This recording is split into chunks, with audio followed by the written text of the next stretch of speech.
बिस्मिल्लाहिर्रहमानिर्रहीम, अस्सलाम वालेकुम। हर मुल्क में जो इदारे होते हैं वो लोगों को प्रोटेक्ट करते हैं और उनका तहफ़्फ़ुज़ करते हैं।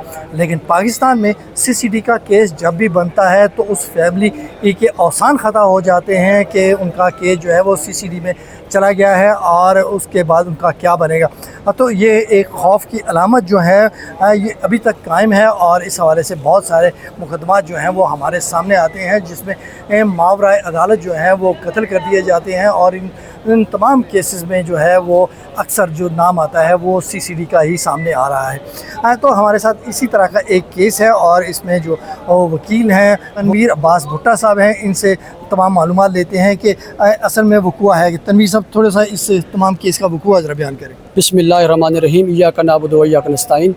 मैं अपने नाज़रीन को इस केस के बारे में डीपली ब्रीफ़ करता जाऊँ कि ये दो भाई जो कि लिशारी कास्ट से हैं और फाजलपुर के बेसिकली रहने वाले हैं, सज्जाद हुसैन और साजिद हुसैन। इनके वालिद साहब का नाम मोहम्मद हुसैन था और ये बेचारे अपनी वालदा और एक साजिद अपनी बीवी के साथ समा गार्डन इस्लामाबाद थाना लोई भीर के एरिया में रिहाइश पजीर थे। खैबर रोड पे इनका घर था। तो वहाँ पे मोरखा 8/5/2026 को सुबह 4 बजे इन दोनों भाइयों को चादर और चारदीवारी का तकद्दुस पामाल करते हुए साजिद की वाइफ के सामने, उनकी माँ, बूढ़ी वालदा के सामने और छोटी मासूम बच्ची जो भी पैदा हुई है उसके सामने उसके बाप को उठाया गया और उनकी आँखों में पट्टियाँ बांधी गई। सुबह 4 बजे उनको अबडक्ट करके उनके मोबाइल फ़ोन स्नैच किए गए, उनकी गाड़ी कैप्चर की गई। थाना लोई भीर के स्टाफ, पुलिस स्टाफ भी उसके साथ था इस्लामाबाद का। तो उन मीनवाइल फ़ौरन जो है ना सज्जाद और साजिद की वालदा ने थाना लोई भीर के एसएचओ को एप्लीकेशन दी कि बंदू ने मेरे बच्चों को, दोनों को, साजिद और सज्जाद दोनों मेरे बेटों को उठा लिया। उन्होंने कोई एक्शन नहीं लिया। फिर उसके बाद मोरखा 10/5/2026 को बीबो मई ने जो एप्लीकेशन दी थी और उसमें नीचे उसने मोबाइल नंबर भी लिखा था, तो उसके ऊपर उन्होंने कॉल की। एएसआई वसीम ने कॉल की, थाना लोई भीर स्टाफ का वो एएसआई है कि आपके बच्चों को हमने सिटी लाहौर के हैंड ओवर कर दिया है, आप सिटी लाहौर से रब्ता करें। तो इसी दौरान मोरखा 11 तारीख को जैसे ही वो राजनपुर से उनके लवाहिकीन रवाना हुए, रास्ते में न्यूज़ चैनल पे उनको पता चला कि सज्जाद हुसैन और साजिद हुसैन को सिटी ने इनकाउंटर कर दिया है। वो सके भाई थे, उनका कोई क्रिमिनल रिकॉर्ड पेश नहीं किया गया, ना ही फेयर ट्रायल के लिए उनको पेश किया गया। जबकि हमारे मुल्क पाकिस्तान में आइन मौजूद है, हमारे मुल्क पाकिस्तान में मौजूद अदालतें मौजूद हैं, हमारे मुल्क पाकिस्तान में इंसाफ देने वाले जजेस मौजूद हैं। तो मैं आप दोस्तों के थ्रू, आपके मीडिया चैनल के थ्रू ये सदा करना चाहता हूँ कि सीसीडी के इस बेलगाम अख्तियारात को ख़त्म कराया जाए। चीफ जस्टिस से इस्लामाबाद से इल्तमास करता हूँ, chief justice supreme court of Pakistan से इल्तमास करता हूँ और चीफ जस्टिस साहबा जो हमारी पंजाब की चीफ जस्टिस हैं लाहौर हाई कोर्ट में, तो उनसे भी सदा करता हूँ कि इनका चेक एंड बैलेंस रखा जाए, इनको मावराए अदालत का ब्रूटल मर्डर करने से रोका जाए। अभी तक जो रिपोर्टें आ रही हैं मीडिया चैनल के थ्रू वो ये हैं कि 1100 से अबव ये इनकाउंटर कर चुके हैं। इन दो भाइयों का, सज्जाद हुसैन और साजिद हुसैन, जिनका लशारी कास्ट से ताल्लुक़ है, बेसिकली फाजलपुर के रहने वाले हैं, इनका आज तक कोई भी रिकॉर्ड पेश नहीं किया गया, ना इनके लवाहिकीन को बताया गया कि इनका जुर्म क्या था। और सेम वही स्टोरी इसमें एफआईआर मुकदमा नंबर 168/26 में लिखी गई है कि ये तो अपने हमराही मुल्ज़मान के फायरिंग से मरे हैं।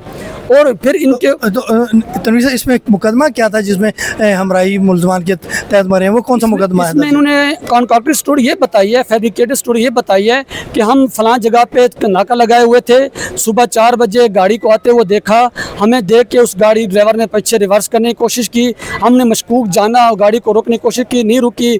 बस इसी तरह की मन घड़त कॉन्ट्रैक्टेड स्टोरी बना के इन्होंने फिर उनके ऊपर 15-15 किलोग्राम चर्स भी डाल दिया और 2 नामालूम अफराद भी उस एफआईआर में नाम बता दिए कि 2 नामालूम अफराद भी इसमें शामिल थे। और ये दोनों सज्जाद और साजिद अपने हमराही मुल्ज़मान की फायरिंग से इनकी डेथ हुई है। जबकि पोस्टमार्टम रिपोर्ट के मुताबिक तो डायरेक्ट फायर सीधे मारे गए हैं। हमराही मुल्ज़मान होते लेफ़्ट राइट से मारते, या जो साथ खड़े होते हैं हमराही मुल्ज़मान लेफ़्ट राइट से पीछे से मारते। ये जो पोस्टमार्टम रिपोर्ट आई उसमें डायरेक्ट फायर लगे हैं, 5-5 फायर दोनों भाइयों को मारे गए हैं। एक और इंकशाफ भी इनके भाई ने किया है कि जब सज्जाद को कस्टोडियल टार्चर किया गया है, कस्टडी के दौरान जब उसके ऊपर तशद्दुद किया गया है, तो साजिद अपने भाई के ऊपर तशद्दुद देख रहा था, वो चश्मदीद गवाह था। जब साजिद का पेट पानी से फुल हो गया है, जब साजिद का सांस बंद हो गया है, तो उसकी डेथ हुई है। तो सज्जाद को जब मरते हुए अब उसके भाई साजिद ने देखा है, तो साजिद फिर चीखा चिल्लाया, फिर उसको भी ताकि ये चश्मदीद गवाह है, बाहर जाके हमें डिस्पोज ऑफ कर देगा, हमें बेनकाब कर देगा। तो फिर साजिद को भी मार दिया गया है, क्योंकि एक सक्के भाई को मरते हुए दूसरा सक्का भाई कैसे देख सकता था।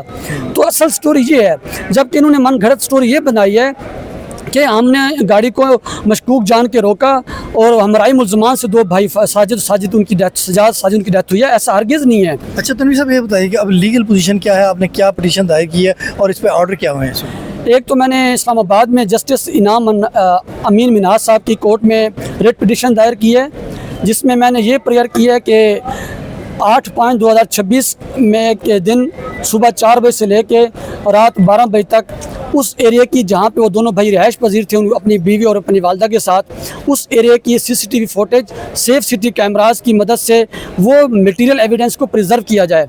रिसेंटली आपने देखा होगा ग्रुप कैप्टन जो कि शहीद हुए हैं, उनके मुल्ज़मान को भी सेफ सिटी कैमरास से और सीसीटीवी फुटेज से उनके मुल्ज़मान को अरेस्ट किया गया है। तो इनके मुल्ज़मान भी अरेस्ट हो सकते हैं क्योंकि इनको नाजायज़ अबडक्ट किया गया है।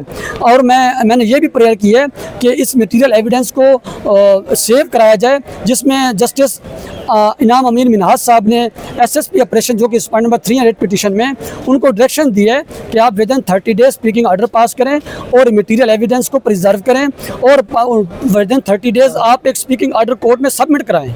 तो लाहौर के हाई कोर्ट में क्या पिटीशन दायर की है और यहाँ पे क्या ऑर्डर? हाई कोर्ट में अभी पिटीशन दायर की है, उसमें जो भी करंट सिचुएशन होगी मैं आपको इंशाल्लाह इन्फॉर्म करूँगा। आज मेरा केस लगा हुआ था, जो इन्होंने गाड़ी वहाँ से कैप्चर की है इलाका मजिस्ट्रेट मोहम्मद जमील साहब के पास, उन्होंने सीसीडी ने एक मन घड़त 1-2 लाइनों की रिपोर्ट पेश की है, जिसमें उन्होंने लिखा है जी हमने गाड़ी को फ्रांसी के लिए भेजा है। गाड़ी 2025 मॉडल है, गाड़ी के ओरिजिनल डॉक्यूमेंट मेरे पास, अगर आप चाहते हैं मैं आपको दिखा सकता हूँ, इस टाइम मेरे पास मौजूद है। गाड़ी 2025 मॉडल है, बिल्कुल ब्रांड गाड़ी, न्यू गाड़ी है, कोई 1 इंच का भी उसे टच नहीं था।